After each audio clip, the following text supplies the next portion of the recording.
Welcome to the Wise Take DFS Podcast. I am your host, CK013. You can find me on Twitter at CK_013, and I'm joined once again by my good buddy, Cuse. He handles all of our NASCAR stuff. He handles the air density report that he writes and releases to the public for free. We get a lot of great feedback. It talks about the different, the muscle memory of the shifts in weather. It talks about the air itself, what hitters are in the best positions according to muscle memory and weather and air density and everything. And also tells you what pitchers are going to have the most spin on their ball based off their environment. I'm talking about Cuse. Again, you can find him on Twitter at Syracuse. That's Syracuse. It's at Syracuse with 4 E's at the end. So we got 8 D's and 4 E's. That's how we roll here at Wise Take. What's up, buddy? What's up, Cuse? Good, man. It's been a while since we had you on. I know last week, man, you were swamped, so we didn't get a chance to get you on. But it's always nice when we get an opportunity to get you here on the show, and we have a lot of fun when you're here, man. So I'm excited. Me too. Can't wait. Yeah, man. So you know what? It's a big slate. Let's just jump right in. That's the kind of day I've been having. Let's just you could imagine. So we're gonna go in. I think it's got 14 games, and then I know we had a lot of good feedback. I had mentioned to you that Joe and I did the pick'em thing. Right. It was a request on Twitter, and so we did the DraftKings pick'em. We set a lineup. Somebody apparently played it and did well, and so now they're asking if we can do it. So it's something we'll do or not. We're not in, and just to be clear, giving out lineups is not what Wise Take's about. It's not what we do. This is just a fun, our first initial look. We're just picking some players just to give you guys some idea and help you along the way. So just wanted to establish that. Don't need FanDuel and DraftKings knocking on my door. You know what I'm saying? Anyway, man, we got Carlos Martinez of the St. Louis Cardinals visiting Trevor Williams of the Pittsburgh Pirates.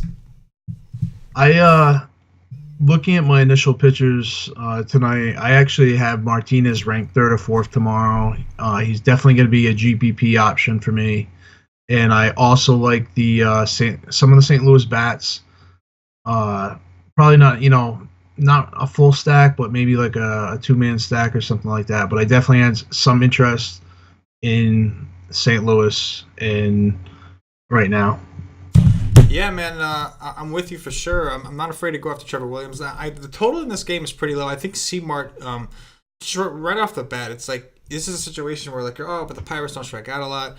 But we've seen the Pirates, one thing about them is we've seen their offense suffer at times to a point where pitchers get by, they get complete games. They'll do a complete game, which on DraftKings is worth a tremendous amount. It's a pretty nice boost. So I think C-Mart, even if the K perspective isn't there, like you're concerned about the K upside, keep in mind that the Pirates have a tendency to keep the pitch count of the other pitchers lower. They're not striking out, but they're still getting out. They're just, instead of waiting for 3 pitches for a strike, they're swinging on first pitch and grinding out. So it's I think that's something we can consider. Whereas in the past, in tournaments, I would look at this and say, there's no upside. I've now come to realize that there kind of is in a tournament perspective. And the reason I say tournament perspective is because I feel like in cash, everybody has their own definition of what's safe, right? And for me, a cash game pitcher, to me, what's safe is strikeouts. Because as long as you get me 8-9 strikeouts, if you give up 3 or 4 runs, you're not going to crush me in cash. You know what I'm saying? 100%. So it's when I look at this matchup, I don't immediately see strikeouts. So that worries me for cash a little bit. Of course, we don't know I'm assuming we have other options on a 14-game slate. Yeah, there's, like I said, you never know. I mean, there's, even the Giants, when they were one of the top teams that didn't strike out, they had their games where they struck out a ton. So, I mean, as much as we all try to predict and we know that teams don't strike out, there are games where they do strike out. And, if you hit on those games, it can pay off good dividends for you. Yeah, no, you're 100% right. You're absolutely right. And for that game, the umpire right now is favorable for pitching, so it's not crazy, but it's decent. Oh yeah, and that kind of stuff matters. And my point here was that I don't know if I would consider C-Mart in cash necessarily because I'm concerned about the floor, about the strikeouts. Not with this price, no. But in tournaments though, I definitely think he's certainly in play. And what you said is exactly the point. That's exactly the whole point of it. We've seen these teams do it. The Indians, all year, they weren't striking out. Over the last week, they're 5th or 6th in the league in strikeouts. So these kind of things happen, man, for sure. Looks like we got Andrew Heaney of the Los Angeles Angels visiting Jeremy Hellickson of the Baltimore Orioles, although it looks like there could be some heavy rain here. As of right now, I hate both pitchers for this game. I looked up Heaney. He started the year in rookie ball. He pitched 3 games. He did really well. He had like a ERA of like middle ones, and then they brought him up to AAA. He pitched 3 games there. He went 1-1 with an ERA of like 3. But just looking at his stats, he doesn't really strike out a lot of guys. So that really concerns me, especially against a team like the Orioles. Orioles, they've been hitting the ball, and they're going back home to Camden. So I love both bats in this. I think, especially on the Angels side, I like Valbuena. I think he always want to play him against righties, especially against Hellickson. And most of the Orioles, I think the home run upside for a lot of those guys is definitely in play tomorrow.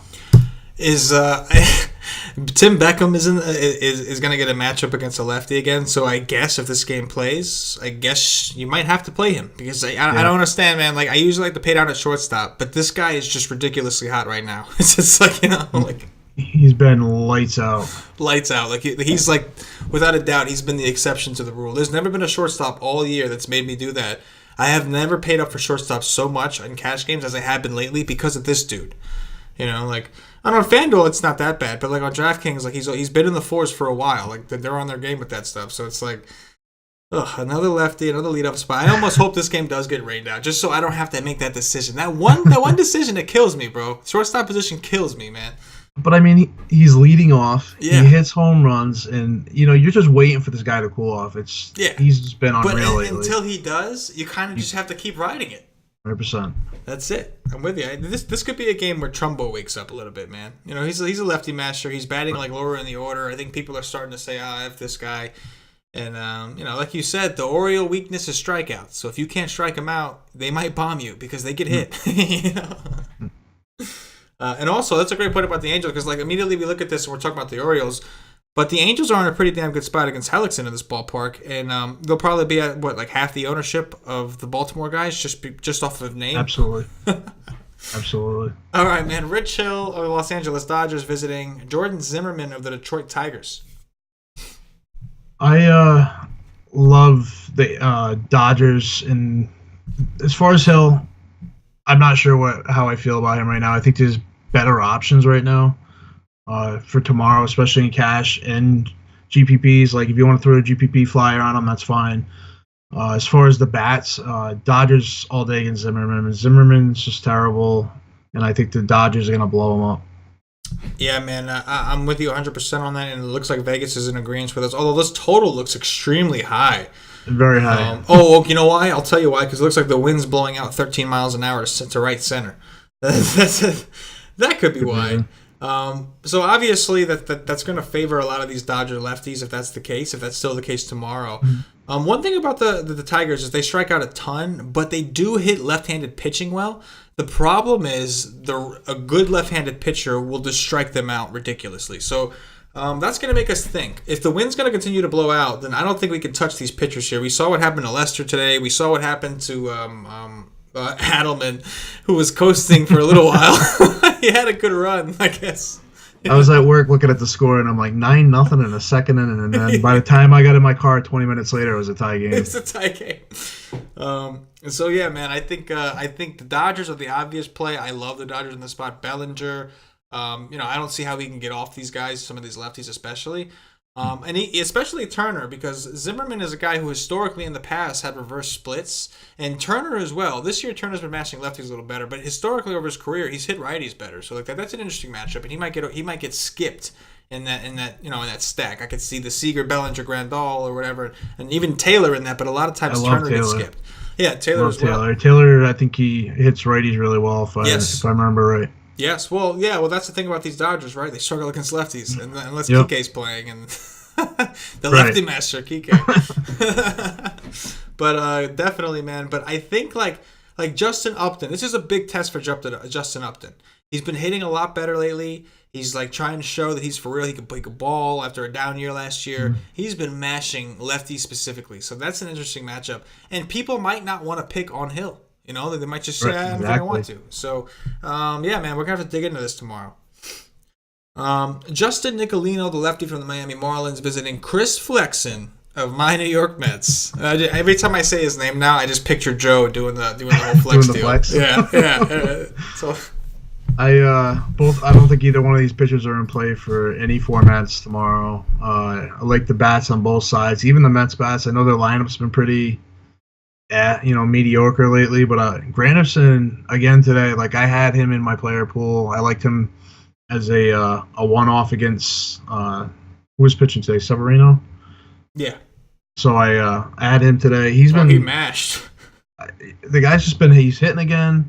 So if he leads off, I definitely like him. Stanton, it's hard to not play Stanton right now. The guy even the other day when he was going up against a righty, he still got on base. He got stolen base. I didn't even know he stole bases.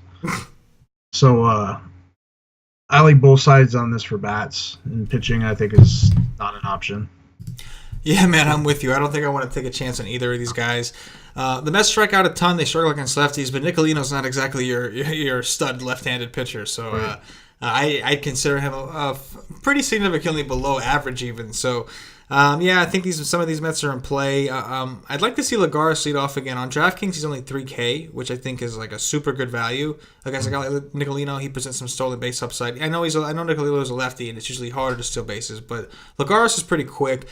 Travis d'Arnaud has been mastering lefties this year for the Mets. He's one of the few guys. The big question mark, though, is Wilmer Flores. I know he's been hurt with bruised ribs. I think Reyes got put on the DL, but I don't think Flores did. So I'm going to be interested to hear if Wilmer Flores is playing or not. I know he's priced pretty nice on DraftKings at 3.8. That's not bad. Then again, it's not like you're talking about Paul Goldschmidt. You're talking about Wilmer Flores. Right. but against lefties, he could look like Paul Goldschmidt sometimes. And then, I know, obviously the Marlins. It's hard not to like the Marlins, man. I mean, John, I'd be very surprised if Chris Flexen pitches to Stanton tomorrow. I'd be very surprised. Sooner or later, they're gonna start walking them. I mean, you would think, especially now that you don't have to actually throw the pitches, you can just say, "Hey, go to first." Right. You would think, well, why aren't they? Why aren't teams pitching to this guy? It's a great question. I don't understand it. He's so damn good right now. So yeah, like you said, I don't really want to. Oh, it looks like we could have some wind here too. I'm seeing 10-mile-an-hour winds blowing out the center. So yeah, man. Let's. I think we found a lot of spots already where the bats are interesting. You know, I gotta watch today in that word. People make fun of me for saying that word too much. So I'm gonna have to make a counter for it and like a swear jar. I'm gonna have to have like an interesting jar. When I say the word, I gotta put like a $1 in it. Get myself to stop saying it. You work when you start off a podcast, like you work hard in the beginning, like when you first listen to yourself a couple times and like you hate it and you're like, oh, I say too much, or I'm like and it's like I can't, and like you learn not to do that, but then you pick up all these other habits. It's like what? Now I'm doing this shit now. It's like it doesn't. Even people, you go to work. At each person, there's always one word that they're gonna say more than anybody else. Doesn't matter who they are. And like the word that I use happens to be, if you think about it, it's what, 3 syllables? 4 syllables. So it's 4 syllables. Interesting. That buys me the time I'm thinking to think about my next statement. Like by the time I'm done saying those 4 syllables, now I know what I'm going to say, or I think I do. Erasmo Ramirez of the Seattle Mariners visiting his old team. Austin Pruitt of the Tampa Bay Rays. Neither pitcher in this. There's just way better options, similar to like the last game. And I love Tampa Bay. They've been really not scoring and not hitting the way they were early in the season. But right now I have Souza, Duda, and Morrison ranked pretty high for tomorrow. So I may think about playing them in like a 3-man stack or even a 2-man, but I think I'm off the full stacks on Tampa till they show me that they can hit like they were earlier in the season. As far as Seattle bats, I just personally think there's better options. I have no problem maybe doing a one-off with one of them, but I have no interest really in Seattle's bats. Yeah, man, I don't blame you. The park isn't the greatest for hitting, and on top of that, we're not exactly sure on this kid Austin Pruitt. Like we've seen him do okay, we've seen him do terrible. So like we don't really know. Like and like you said, the bottom line is if this was like a 5-game slate and this was one of our only options, yeah, we'll take a closer look. But with 14 games, we've already discussed all these other outdoor spots with wind blowing out and all this other situations. It's like why would we want to look here? But I do agree with you with the Rays. We have to respect. They strike out a ton. I get it, but we have to respect their home run upside. Every one of their hitters, except for maybe Hechavarria, is a pretty a respectable home run hitter. Like even like Brad Miller, who's a guy who's not like people don't exactly like playing that guy. The dude's a home run, like he can hit home runs. You know what I'm saying? So because of that, the Rays always have an appeal. They always have a DFS fantasy appeal. Like it's teams like them and the Mets that could really make you or break you on a slate. Because if you're on them at the right time, every one of those guys will hit home runs. You'll have 4 guys with home runs right there just from stacking that team. But if you pick them on a day they're off, man, they will chew you up and spit you out. Which they have been doing. They've been doing that a lot lately. Yes, both teams. Yeah. Yeah. Jordan Montgomery, the lefty from the New York Yankees, visiting Drew Pomeranz of the Boston Red Sox. This game is very interesting to me. I'm from the Northeast, so I'm not a Yankee or a Red Sox fan, but I know enough about the rivalry. It's probably one of the biggest in sports. At least on the East Coast, maybe West Coast people feel different. But I'm sure Joe would have something to say about that. No, I'm a Giant fan, so I mean, I still, the Yankees Red Sox out here is just unreal. No, the banter that goes on. Oh yeah. But I have Pomeranz ranked really high, but that doesn't mean I'm going to play either one of them.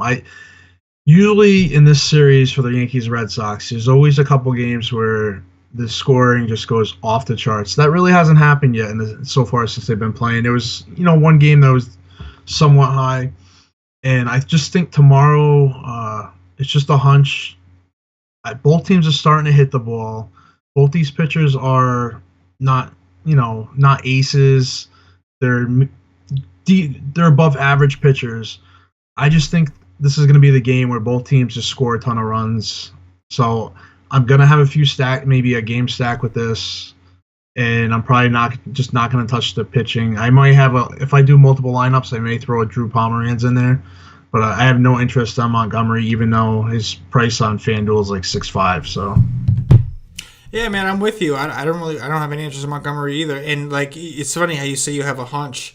12-mile-an-hour winds blowing out to left field from what I see now. So your hunches might be accurate, man. The total's right here, right? These are 2 respectable pitchers, yet we still have a higher total. And like you said, both offenses, they could be starting to wake up a little bit. This could be a spot on FanDuel where you kind of have to play Chris Young.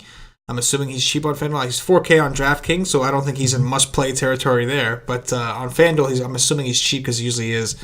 And yeah, man, these are 2 pitchers that I respect. And don't get me wrong, the Yankees can strike out, like they can. But like you said, they seem like they might be waking up. And if that wind's blowing out, you can't emphasize enough. Winds 10 mile an hour or over, you have to respect enough to consider. Like you gotta hold up at just a sec. Like, obviously, we're not talking about Chicago Cubs 30 mile an hour gust winds.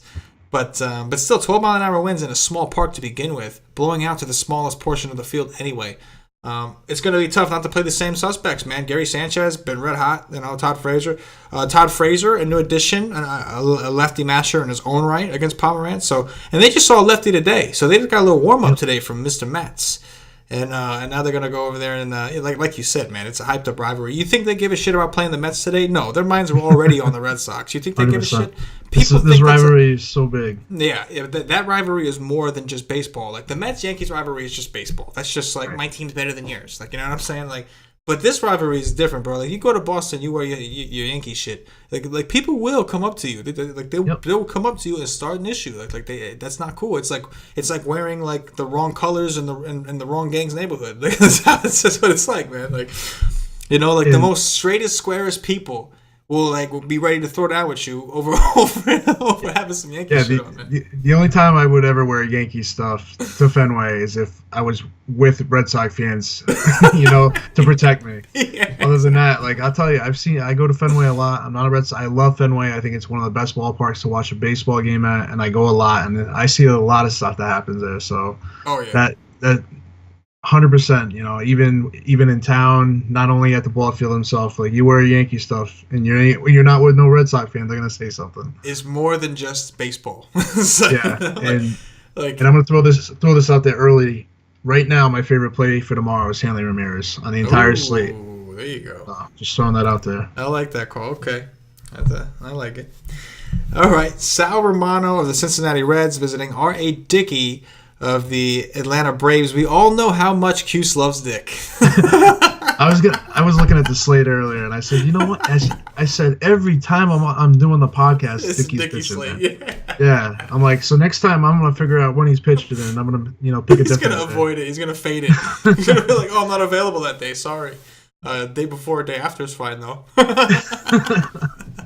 But this game, I don't really have a good feel for this game at all. I don't think Dickie, I think, can possibly do well against Cincinnati and get the strikeouts. I want to see how he's done against the Cincinnati bats and see if anybody profiles well against the knuckleball. If nobody does, I would definitely have interest in him. Sal Romano, Atlanta has been hitting the ball. Even in the Coors series itself, they're not doing anything. They look actually, pretty terrible. So, I mean, if you're going with a really, really expensive stack, right now I'm thinking that Romano would be like the cheapest guy I would even throw a flyer on. Not recommending it, but I'm saying if you're going with a super expensive stack, you're doing a core stack, I would have maybe some interest in Romano only because of how bad the Braves have been lately. As far as bats, I think there's just too many options to consider either one of these teams tomorrow. Yeah, there's a lot of options. There's one guy, you mentioned the BVP, so I looked it up real quick while you were talking. There's really only one guy with any notable BVP, and it's not a greatest sample. It looks like 9 at-bats. That man, as you can probably guess, is Joey Votto. Joey Votto is 4 for 9 with a home run, a walk, and a strikeout, and a double. Sorry. So he's the only guy with notable. I think you're like, don't get me wrong, like I'm gonna give the Reds a hard look. Like they impressed me today. Obviously Freeman is always in the consideration. Hit another bomb today. That guy is just like, whenever I play Freeman, I don't even like look to see if he hit a home run. I just assumed he hit one. Like, you know what I mean? Like when you play him, like if you're playing him, then obviously he's in a good spot, right? That's when we play Freeman and Cash when he's in a good spot. So if we're playing him, I played him in a good spot. He's gonna hit a home run. That's my the confidence that I have in that guy. And I don't like the Braves. Sorry, Jason. I know some gadies out there like, oh man, fuck you. But as a Met fan, I don't like the Braves. But Freddie Freeman, man, that dude is an incredible player, man. Yeah. So with that said, Votto and Freeman are obviously the standout guys, and like I wouldn't mind it, but like one thing to keep in mind, Cuse, one thing that you're always big on: the Braves are coming their first game out of Coors and they didn't get a day off. They're going into the humidity. The ball's going to be a little thicker. They may be a little lethargic. It doesn't mean Freddie Freeman won't jack one, but maybe Freddie Freeman and Inciarte won't. Inciarte had a monster fucking game today, by the way. He had like 2 home runs? 2 home runs, stolen bases. That dude did it all today, man. He had a phenomenal game. But yeah, so and with the Reds, Dickey is not really a guy that gives up a lot of stolen bases. He does the slide steps. So like what Hamilton is, what's the value? So I see your point. It's almost like it's a great ballpark. We respect it. But it's like there's so many good spots. It's like it's hard to fall in love with either of these teams, with the way Dickey's been pitching especially. But Freeman and Votto, obviously, those two stand out. But you also have Bellinger. So like first base is going to be obviously loaded, man. Yeah, Freeman's pretty high up on my list right now. So I mean, I can definitely see him as a one-off. Oh yeah, man. Oh yeah, for sure. Especially 8 miles an hour blowing out to that's left field. Either way, Freeman can go oppo. Right. James Shields of the Chicago White Sox visiting Andrew Kashner of the Texas Rangers. Neither pitcher for this game. Probably the conditions in Texas have been super hot, so I just don't see the reason to even go in there. Obviously, I think Texas, because they've been so hot, and now they're going up against Shield, I think they're going to be very, very chalky. Doesn't mean I'm not going to play them. Just something to consider. Gallo is probably going to be extremely popular tomorrow, depending on the prices. I haven't looked at the prices yet, but just looking at him in general tomorrow, profiling his Shields, I think he's going to be super popular. All the Texas bats are definitely in play, and I think I'm going to just stay away from the Chicago bats. I may, get a few in there, maybe like Abreu, but I just have no other interest with them. Yeah, man, I don't blame you at all. It's hard to play the White Sox ever, and like don't get me wrong, we were talking about having to play them today in the spot, and like we can. It's just who likes to play, like who wants to play Larry Garcia or Yohan Moncada, like who wants to, Even Jose Abreu, he's probably the best first baseman that I hate to play. I almost never play. I played Jose Abreu today. And what did he do for me? Absolutely nothing. He hit a home run. Did he really? Yeah. When did that happen? 8th inning. They did I played them today. That was my favorite stack. I hammered them. They actually did really good. The one guy that let me down was Delmonico. Other than that, it was we said it on the. I think Paulie liked them. Yes, you are right. I am cashing in DraftKings now. Cash games. Jose Abreu. I love that guy. But I think they're the type of team you just have to pick your spots if they're in a good matchup. And today, I thought they were in a very good matchup. Against Ross, yeah. Yeah, and they profiled really well, so that was my favorite. They didn't do bad. It was Delmonico, and I took him primarily for value, and I thought he would do good. But it was scary today, man, because I played a lot of these White Sox in cash. Like who made my cash team today? A lot of White Sox and a lot of Padres. That's you don't feel comfortable with that. It's hard to stomach that. Like, you know what I'm saying? That's my SP2 in cash today was Chacin. Like, these are things that in cash games you just feel like your stomach is turning. Like you know what I mean? Like, especially when you're targeting a team like Washington, even though they haven't been hitting well, it's still tough to do. Yes, exactly. And like, he didn't have a great game. He did okay though. He did fine for us, but he didn't have like a phenomenal. It was just considering his price as an SP2. Obviously, the move was to pay up for Severino. He had a great game. But he did okay, and he allowed us to afford Jose Abreu. Yes, Abreu was a great play. There it is. There it is. I still hate playing the guy. I just don't like playing the man. I don't know what it is about the White Sox, man. I used to play Eaton a lot last year. He was the only guy that I would like. I think that's the big thing. I would start off with him, and then the stack seemed fine. But like without Eaton, I've had a hard time starting there. You know what I mean? Yeah, they did. I don't know. They did good today. Oh no, they did great today. I played them today too. That's the thing. That's why I didn't like the slate today. Is because I knew you had to play them. Very chalky. That made me uncomfortable. I was like, man, I have to play the White Sox today, or I will lose, and that made me very uncomfortable. Zach Godley of the Arizona Diamondbacks visiting Irvin Santana of the Minnesota Twins. Another game that I just don't have a really good read on. I think both these pitchers, I mean, they may be options if you really need to go there. I mean, I just personally, I don't have any interest in this game. I probably won't even touch this game. I'm iffy on the bats and I'm iffy on the pitching. So, I mean, with so many games, why risk a game that I'm unsure about? Hey, man, that makes a lot of sense, man. It all has to do with discipline, too. It's like, I can't stand Irvin Santana. I don't know. I sound like such a negative fucking person right now. I hate this guy. I don't like Abreu. I'm really not that negative, but like, I'm not making this up. I don't like Irvin Santana either. And the reason I don't like him is because I feel like he has these like amazing games sometimes, and I feel like he's not really that good. Like, you know what I'm saying? Like, he's got a nasty slider. Don't get me wrong. His slide, but like, it's not a strikeout nasty. It's not like a DeGrom like nasty strikeout slider. It's a slider like you hit it, but instead of crushing it, you got it off the end of the bat. And like, that's for DFS purposes, that's boring. Like, I don't want to see that shit. I want to see strikeouts, man.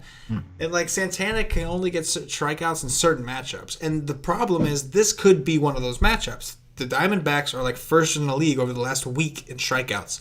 Even though they won today, they struck out a ton against Fears today. Or Fire. I can never say the damn dude's name right.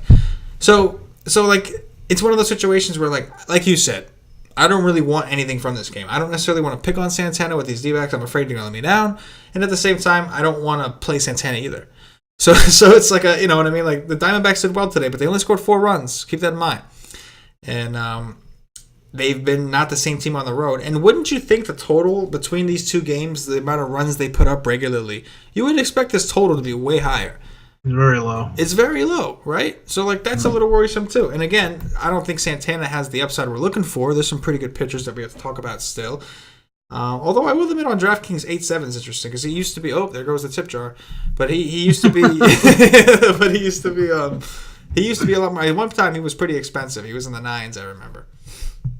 But you know what? Godley I'd consider just because of his ground ball rate. But again, like you said, why? Like, well, why go there? There's so many other options. Why are we going to go there? Yeah.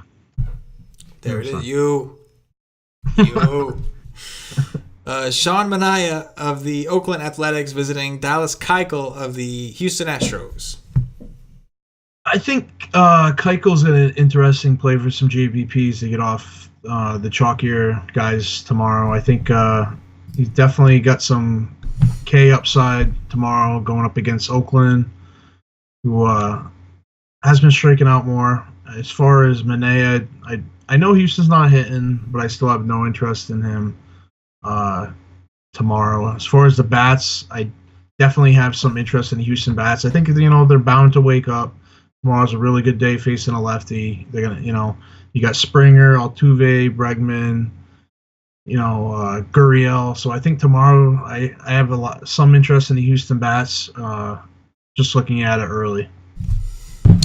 Yeah, man. Houston's just one of those teams that can just erupt at any moment, and surprisingly, Paulie D was so tilted early in the early slate because he was like on the cusp of taking down another Paulie D style GPP in the early slate, and he had Corbin, and Corbin pitched a phenomenal game, and it took stones to roll Corbin out there against the Astros. That took That's some who I stones. had. And he did phenomenal. And on DraftKings, he was literally 1 out away from the complete game, and they pulled him. They pulled him what happened? In the 8th inning with 2 outs. He gave up a double. He was up 4-0. He gave up 1 double, and they pulled him. He had 1 more out to get, and he would have got a complete game. And listen, the only reason I'm making it a big deal is because a guy like Corbin doesn't get those chances very often. Right. So it's like, come on, how are you going to rob the guy of a complete game? And then obviously, you and Paulie, I'm sure, would have done you a lot. Would have done you well had he gotten the complete game. Because I just missed not cashing. I didn't know what they pulled I'm him. so sorry to be the one to tell you that, Hughes. I like to give you the good news, not the bad news. Oh man. But I was like, Corbin was my guy I played in GPP. He was he did forget about it. The best pitcher on the slate. And but the score, I think I scored 200 and something, and I didn't cash. That's with crazy. all the home runs in the early slate, it was just ridiculous. Oh man, forget about it, man. That was just like, and that's the whole thing with me, and why I think it's important for people to play both cash and tournaments. It's like lately over this last week or so, a lot of the chalk has been hitting, and so a lot of I've noticed that my cash lineups have been outperforming my GPP lineups, and so it's you know what I mean. It's one of those situations where it's it's a good idea to have both. If you have a cash lineup, obviously Cuse and myself we were reminded recently how it's important to always put your cash game in a GPP. Yes. I think you and I were both reminded of that recently. The one time every time I refuse, I either forget, I'm too busy, I just throw it, and I don't do it. It's the time that it goes off. That's the time your cash game hits the nuts. Your GPP lineup does shit, and so it's good, man. You play a bunch of cash, mostly cash. You throw in maybe one little 100-man contest or less, and you throw your cash game lineup in there, and then this way when you play your tournaments, you can really hedge against those chalk bets. It's it really works out pretty well. Today, my GPP lineup did shit in the early slate. Why? Because the chalk hit. So I was able to fade the chalk on FanDuel in my GPP lineup. And then in DraftKings, where I was playing the cash, I had all the chalk guys anyway. So they hit, and I ended up cashing there. So it was, it's all good. So, there's definitely a strategy to it for sure, man. But yeah, anyway, I like the Astros. I just remember that's what we were talking about before I went on that tangent. Keuchel's a tricky one, man. The upside's there. He brings the upside. The A's bring the upside with their strikeout potential, but he's just looked so bad. This could be the great get right spot for him. It's good. He's at home. It's the A's, but the A's have kind of been mashing lefties. That scares me a little bit. Yeah. So that's I think Keuchel is the ultimate GPP play. He's got the ceiling that could win you a slate, but he has literally no floor right now. Right, because the ownership's going to be on the other two guys. So people trust. And I think it was Paulie last.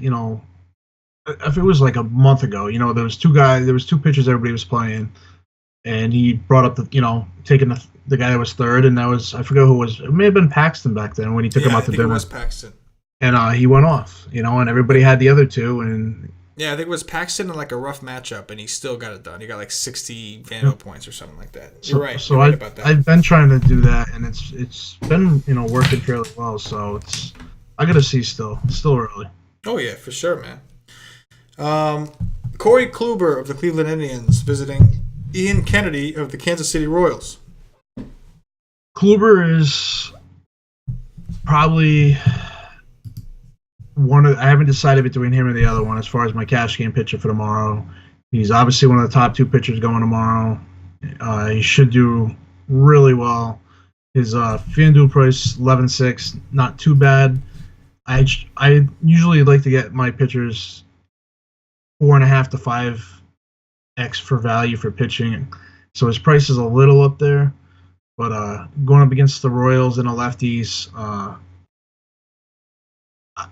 I'm not sure if I want to play him in cash still. I think I'm more on the guy we're going to be talking about later on. But Kluber's definitely top 2 pitcher for tomorrow. Ian Kennedy, there's no reason for it. Love Cleveland bats tomorrow. They've been hitting the ball. Today they kind of struggled. Ramirez came out and he didn't play the second game. So I don't know if he's hurt, if he's not going to play tomorrow. But I definitely like some E5 and some. Unfortunately, you can't play him and Santana. I love those 2 tomorrow. So you're gonna have to pick between them. And Jay Bruce is just the guy's been lights out since he went to Cleveland. I think you look at his last game, his game logs. I played him today again. He did good. His game logs are 27, 12, 15, 16, and I know he was in double digits both games again today. So he's definitely somebody that I want to play against Kennedy to Brady. Yeah, for sure, man. And on FanDuel, I guess you just keep playing Jason Kipnis in cash. I mean, what else? Yeah, I don't understand. When are they going to raise this guy's price? I don't know. Do we know? I'm going to check what his price is right now. I'm curious. It's 2.6 on FanDuel, okay. And on DraftKings, two home 4,000. runs. So 2 home runs in 2 days is only enough to move you up 200 points. I mean, $200. That's it on FanDuel. Oh my God. Yeah. I'm with you, man. The Indians are potent offense. Jose Ramirez got hurt. That was tilting. I played him today, and he got fucking hurt in the first at bat. That was fun. And I stacked them, and it was between him and who batted after him. Whoever it was that batted after him, it was between him and the other guy from my stack. And I was like, you know what? I'm going to leave Ramirez out. And after I saw that, I was like, but it still didn't win. But I mean, you made the right. At least you had a shot. Yeah, I knew I was done in the first at bat. That sucks. Wait, he just got hit by a pitch from Kyle Gibson. How hurt could he? Like, I didn't see it, but I'm like, at the time, what happened? At the time, I'm tilted because I'm like, how hurt could he possibly freaking be, man? Like, he got hit by Kyle Gibson to hit him with a pitch, man. Like, he can't hurt nobody, man. Like, you know what I mean? Like, but yeah, I'm with you, man. Ian Kennedy. I think in some spots it's okay. I just don't think Cleveland is one of those spots. But yeah, man, it's gonna be. We'll talk about these next 2 guys, and you know what? We're just gonna say it, man. Obviously, Max Scherzer is the other guy that Cuse was alluding to, and like the reason I want to bring it up is because it kind of reminds me of that one slate we had with Chris Sale and Kluber, where like, you know, like I tried to find a cheap SP2 to play with him in cash, and it didn't work out because everybody else just played them both. You know what I mean? So like. It's just, I mean, those guys were expensive, but Scherzer and Kluber are like on a whole different level of expensive. They're like, you know what I mean? Like, I think. What were they last time? Was it like Sale was like 11 or 12 and Kluber was 13 or something? Like, was it something like that? They were, at least on DraftKings, they were, I think, like less than 300-400 apart. It was really close. Right, but like, you know what threshold they were in? Were they in the 1300s or 1200s, 12,000s? I mean, I don't remember. I can't remember. I'm just wondering because Scherzer is 14-1 on DraftKings. Kluber is 13-4. So like, are people going to try to play them both again in cash? Well, see, this is the part. It's going to come down to game theory. If the value guy, if there's value and the value guys do well, then obviously the people that played Kluber and Sale are going to do good now. If the other guys do well and the value guys stink it up, then the other guys are, you know. So it's going to be a lot of game theory tomorrow. That's a good point, and it looks like the Phillies might provide us with some of that value. We'll talk about that later. In the meantime, let's move on to Matt Garza of the Milwaukee Brewers visiting German Marquez of the Colorado Rockies. Well, you guys know how I feel about Coors. Every time, it's always profiles on the top of ADI, the Air Density Index. Colorado's been hitting again. As far as the pitchers in this game, German Marquez, I really don't mind him, to be honest with you. I was looking at it earlier. If you want to be super contrarian for a GPP tomorrow, with how bad the Brewers have been striking out, I don't mind it. even with the lefties. I mean, the strikeouts are going to be there, so even if he gives up 2-3 runs, it's not going to kill you. His price is so cheap at 6.2 that he should be able to get you 30, and they should be able to get the win. So as long as he doesn't get like super beat up, I think he can hit his value. As far as Garza, I looked up Garza stats over the last 3 years at Coors, and he's only had one game. He pitched 5 innings, and he gave up like 7 or 8 runs, so he got blown up. So I definitely have some exposure to Colorado tomorrow. I will, if I play multiple lineups, I will have a Colorado stack. And as far as Milwaukee bats, I may throw, Thames or Shaw in a one-off, and that's about it. Yeah, it does sound pretty exciting to put like Thames or like Ryan Braun in a Coors. Like, it sounds fun, But Germán Marquez, like you said, he's been good enough to respect. And not even from a don't pick on him perspective, but from a you might have to play this guy perspective. Like listen, in cash games, I don't think you want to go here. I know it's the Brewers, but it's still Coors. It's a little scary. But like at the same time, you know how I just mentioned about a floor being higher because of strikeouts. I think Germán, I see strikeouts here. I think, listen, he can get rocked, but I think he'll still get some strikeouts. You know what I mean? And, the Rockies, it's like how we always say when teams go to Coors for the first time and it takes them a day or two to click. Like they're kind of like, it takes them a day to adjust. Maybe the altitude, the air's thinner, whatever. The Rockies have they've been chilling at home. They already played a series at home, and they showed us that their bats are right. So definitely more interest for me in the Rockies in general, including Marquez. But at least for now, I think Marquez is definitely an interesting option for GPPs, especially on DraftKings as an SP2. He's shown immense upside. We watched this guy put up like a 50-burger against the Nationals. Like we watched him do some pretty impressive stuff this year. So I know it's Coors. But it's also the Brewers. So it's and people don't like to play pitchers. I played Gray the other night, and he was just like lights out. And he had a phenomenal game. Your lineup crushed the other night. It was yesterday, right? Yeah, yesterday.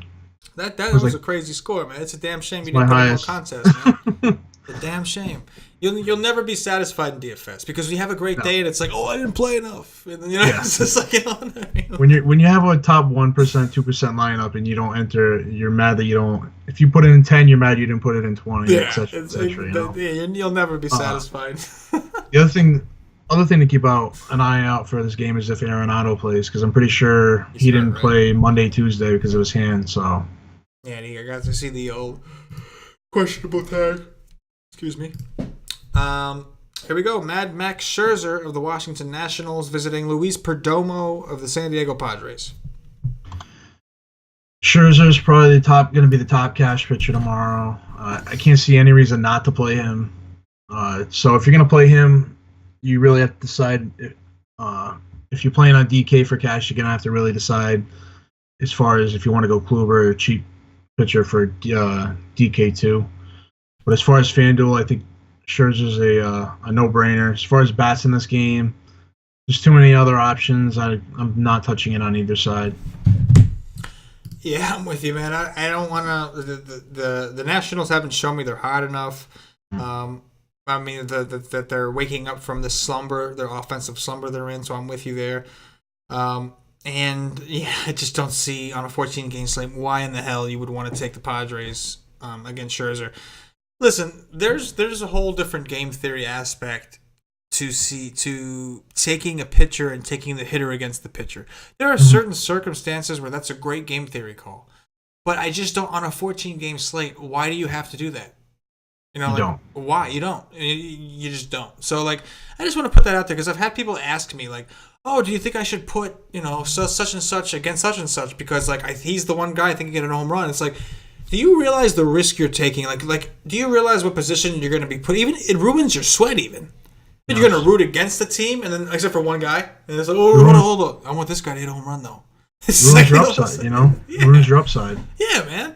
So like, listen, on a 5-game, 4-game, 3-game, like really small slate where there's not a lot of spots, and you really need to fit that hitter in, or even if you're punting, there were situations. I remember there was one slate where I took Fowler against Kershaw in cash, and that was because FanDuel had Fowler as like 1,500.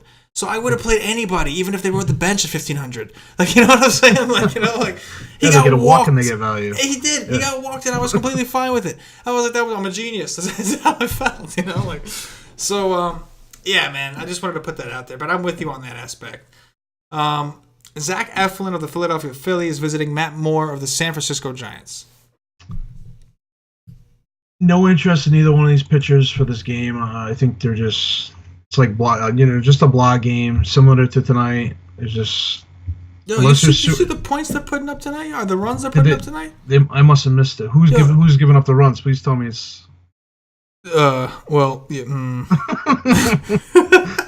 it's both of them. Samardzija gave up 4 earned. He got 6 Ks, but he gave up 4. God. And then on the other side, Nola's given up 5 runs. Meanwhile, Edwin Jackson's given up 1 and 7 in the other game. Jackson is about to get a complete game, I think, dude. Like, if one of these teams could manage to take a lead, he very well may get a complete game. He's got 81 pitches, and he's already through 6 2/3. Oh, my God. Ah, man. Sometimes anyways, you can't make this shit up sometimes. If I play anybody tomorrow, the one guy that's been playing really well, and a lot of people have been talking him up. I watched one at bat tonight, was the Rhys Hoskins guy. He started the year pretty slow, and he's been hitting the ball. They've been batting him 4th. Mm-hmm. But, he's super cheap tomorrow. He's 2,500, batting 4th. He's supposed to have a ton of upside. So between him, Jarrett Parker, Ryder Jones, I think if anything, this is a game that's going to provide value. Mm-hmm. Yeah, man, to be quite frank, I'm a little surprised. I know Matt Moore, I guess he's looked okay lately, like as far as he's not getting roped, but I'm a little surprised to see your Giants favored by this much. Matt Moore, 146 favorite over Eflin, yet he's $9,000 cheaper on DraftKings than Eflin. I think that's funny. The Giants have been hitting. I mean, It's scary to even say that, but if you look at their run total maybe the last week, they're actually putting up runs now, which makes no sense. Now, just one of their worst lineups. They finally get the kids up. Hundley's been playing, Ryder Jones, Jarrett Parker. So we'll see. Yeah, man, I'm just saying there's some value there. Like Brandon Crawford, we'd like to see him bat a little higher, but 2-4 on FanDuel against Eflin, I would take that. I mean, it sounds pretty attractive. I'm gonna punt. He's been so inconsistent this year. Oh no, without a doubt. But again, on shortstop, he's 2-4 on DraftKings. So, like, if I'm going to punt, I'm going to full-out punt. You know what I'm saying? Like, I want the cheapest guy. And on the Phillies side, listen, Maikel Franco has been absolutely terrible. I never liked the guy. But I have been known to play him sometimes in tournaments against lefties. Matt Moore is a home run prone lefty. It's a huge park, don't get me wrong. But 2-4 for Maikel Franco, I think there might be, there's some value that we can work with a little bit here. But on this slate, but even in this game, you mentioned that guy Rhys Hoskins. He's a super highly touted prospect. Like that's a big deal to them. Bringing him up, that's like their top guy. He's supposed to be their next big star. So yeah, man, against Matt Moore, home run prone lefty. Let's see what this kid has. Only 3.6 on DraftKings. I think in tournaments he's certainly in play. Yeah, he tore up AAA, so I'm interested to see what this kid's gonna do now up here. Oh yeah, man, for sure. Hey, Q's, I appreciate it, man. It was good to be here, man. Awesome. So before I let you run, we're not going to play the Dong Watch. Instead, we're going to load up this DraftKings Pick'em, and we're going to build a lineup together. That's something that we've been doing. Me and Joe did it the other day and had some good feedback. So, we'll talk about it together. We'll make some team decisions and see what we come up with. You ready to give a shot? I'm ready. All right, man. So we got to pick a pitcher from Tier 1. So we got Rich Hill, Corey Kluber, Carlos Martinez, Dallas Keuchel, and Max Scherzer. And remember, price is not a thing. Right. I would assume we got to go Scherzer. I definitely would say Scherzer, only because it doesn't matter chalk or not. I think you gotta play him. His point. If anybody, he's got the highest ceiling. You got the highest ceiling. He feels the highest super floor. safe. Yeah. Exactly. The next pitcher would be Irvin Santana, Zach Godley, Jeremy Hellickson, Trevor Williams, Andrew Kashner, German Marquez, R.A. Dickey, and Chris Stratton. Why is Chris Stratton listed on this one? I just saw that. You know what? They don't know. It's probably because I think Matt Moore is actually pitching, but DraftKings and FanDuel have to update their stuff. So we'll just say Matt Moore since there's no salaries anyway. I am gonna go with Marquez Yes. only because of what we talked about. Yes, I love it. I'm all the way for it, dude. I can totally see people going with Godley and Santana here. Like that's where I see people going. Price ain't a thing. Oh, I can get one of these guys, established pitchers. Yeah, give me Marquez against Milwaukee, man. I'll take it in Coors. I'm not afraid of that. No. Okay, this is interesting. So we got tier 3. We got some hitters. We got Bellinger, Goldschmidt, Trout, Judge, Stanton, Altuve, Blackman, and Arenado. That's a pretty good tier right there, man. That's a good one. Well, you got to figure Bellinger going up against Zimmerman's probably going to be him, and I don't know. Yeah, I think Bellinger's going to be chalk. Yeah, I think he's going to be chalk. He's basically your cash game play, right? Yeah. So you want guys that can hit his ceiling. We also have Charlie Blackman though in the same tier against Garza, and we got Mike Stanton. Oh God, Mike Stanton against Chris Flexen. Oh my God. Personally, I like Trout. Only because of the ownership of the other guys, and I think Trout is going to have a big game tomorrow. He's got a big park boost. The only thing that sucks is the weather, but let's be optimistic and let's assume the weather goes, because I'm with you, man. Let's go with Mike Trout. Best player in baseball, and people don't even play the guy because he plays on a shit team. All right, next tier, we got E5, Elvis Andrus, George Springer, Ryan Braun, Travis Shaw, Joey Votto, Daniel Murphy, and Anthony Rendon.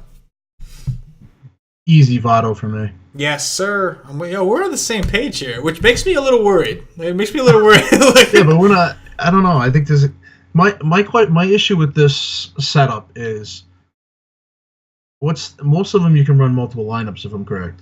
I think so. Yeah. So if you go some of these where you run 50.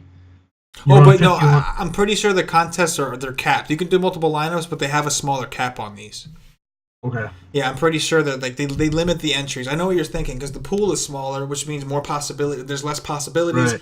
Which means if you're putting in 150 lineups, you might be able to play everybody. It's like it's on some, but yeah, I'm pretty sure they limited the entries here. Okay. But yeah, so far, man, I gotta say, man, I'm in agreement with you on a lot of these. Justin Turner, Corey Seager, Manny Machado, Gary Sanchez, Dexter Fowler, Adrian Beltre, Joey Gallo, Michael Conforto. I would say the two chalky guys that I think everybody's going to be on is Seager and Gallo. Seager and Gallo. Sanchez you don't think they'll be Gary? I think Gary the GOAT will be the popular one here. I don't. I think and Gallo. You got Seager, a left-hander, against a shitty Zimmerman, who's right-handed, and then you got Gallo, who's going up against Shields. I think so Sanchez might be a great play because I don't think a lot of people will be on him. You think people will pass? In my opinion, I would only want Gary Sanchez in this spot if he's going to be low owned. Because if you think about it from if Gary would be popular, then he would be the guy that I would want to stay away from. Mm-hmm. Because if you have an opportunity to take a third baseman or a first baseman, why would you want a catcher? I know it's Gary, but the main reason Gary is so impressive is because he's a catcher, and not a lot of catchers do that. But if Gary was a first baseman, it's like, oh, okay, cool, man. Joey Gallo's doing it too. Mm-hmm. It's like, you know what I'm saying? So I think that's some merit there. Yeah, I mean, we talked about that game. The totals are crazy high. Yeah. He's going up against a lefty, and I think everybody. I like Sanchez. Let's do it. Tier 6, we got. Oh, I know. I already know who you're going to pick here. We got Chris Taylor, Carlos Santana, Andrew Benintendi, Rafael Devers, Tommy Pham, Mazzara, Cespedes, and Eric Thames. I'm assuming you want to go with your boy Chris Taylor. I don't know. Ooh, this is a tough tier. There's Santana kind of interests me. Devers, I'm versus a lefty. I don't like him. Benintendi versus a lefty. I don't like him. Pham, I don't. Mazzara is probably going to be the chalk going up against a righty. And Thames. Him and Thames, I think. And so I would say with Cespedes, Santana, or Chris Taylor. I would say Cespedes or Taylor. I'm not sold on either one. Let's go Cespedes. Let's go Cess. I'm with it. He's got the home run potential for sure, more than Taylor. All right, I'm with it. Jake Lamb, JD Martinez, Mookie Betts, Nelson Cruz, Mark Reynolds, DJ LeMahieu, Zach Cozart, Ryan Zimmerman. Mark Reynolds all day. Mark Reynolds all day. He's heating up. He's definitely heating up. Yep. All right, last tier. Justin Upton, Jose Ramirez, Brian Dozier, Miguel Sano, Jean Segura, Jose Abreu, Marcelo Zuna, and Chris Davis with a K.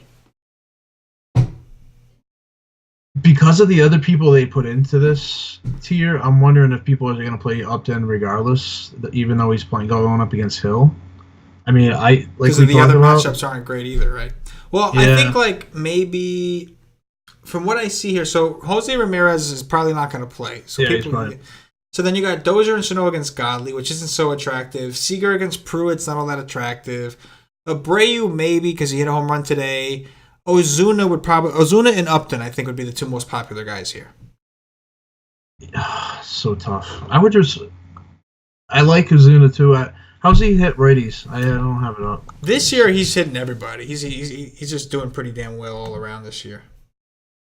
It all depends on how I feel about the ownership. Let's just go Upton. I mean, Let's do it. There you have it. He's at the higher floor out of anybody. There you have it. Scherzer, Marquez, Trout, Votto, Gary the Goat, Cespedes, Reynolds, Upton. Sounds like a winning lineup to me, my friend. Yeah, watch us all be at the top tomorrow. No, yeah, we're not going to play it. Somebody else is going to play it. They're going to win Mad Doe, and we know we're going to get a nice little thank you. That's what we're going to get. But AQs, man, again, man, I know I said it already once, but we appreciate having you here. Appreciate having you on the team, man. You're a true asset here, and it's always a lot of fun when we get you on these shows. Great team to be part of, man. I appreciate it. All right, guys. Those of you that are listening to the podcast and have been listening to the podcast, we appreciate you listening. So because of that, we have a special promo code that we give only to our podcast listeners to incentivize them to join the community. So we're a premium DFS community. We do it all. You can check out some of the features we have on the site. But go to wisestake.com. Check out what we have. If you're interested, sign up for the daily pass, monthly weekly pass, or the monthly subscription, which is the best value. Type in the promo code podcast and save yourself 20% on any of them. If you sign up for the monthly with the promo code podcast, that discount will carry forward. And even when we take it away, you could potentially be grandfathered in. So now's a great time to sign up. There's a lot of great things going on. Wisestake is truly a movement, man. We got so many things happening on the back end. So many places we're taking this thing, and it's about time you hop in and join up, man. Our members are learning every day. They're getting better and better. I'm seeing it in their lineups. We're starting to see more screenshots and all these things. It's a great, great thing, man. Everybody's there to help, and it's awesome.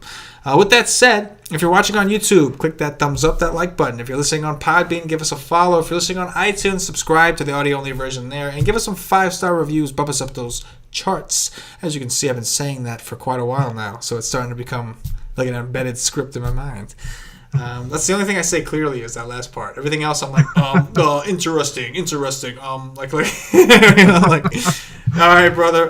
For Kius and for myself, as always, good luck. Yeah.